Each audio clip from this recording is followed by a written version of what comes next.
ধরুন আপনি খুব ভালো মানুষ এবং আপনি খুব সুন্দর মানুষ।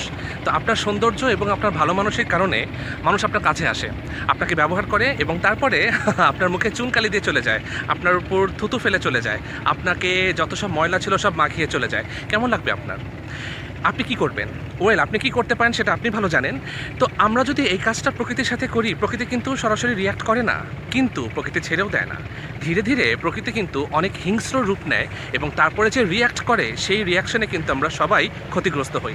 তো এই জিনিসটা খেয়াল রাখবেন যে আপনি যেখানে যাচ্ছেন সেখানকার সৌন্দর্য যেন সেরকমই থাকে। আপনাকে কোনো কিছুর সৌন্দর্য টানলে সেই জিনিসটা, সেই সৌন্দর্যটা যেন আরেকজনকেও টানে।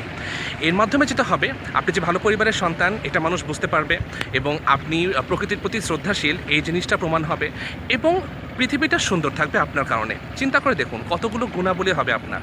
আর এটা না করে আমরা কি করি? যেখানে যাচ্ছি খাবারের প্যাকেট ফেলে আসছি, যেখানে ইচ্ছা সেখানে হইচই করছি, স্থানীয় মানুষের কথা ভাবছি না, পশু পাখির কথা ভাবছি না, যা ইচ্ছা তাই করছি। এগুলো তো বেড়ানো না, এগুলো তো প্রকৃতির প্রেম না। ঠিক আছে, ভালো থাকবেন সবাই।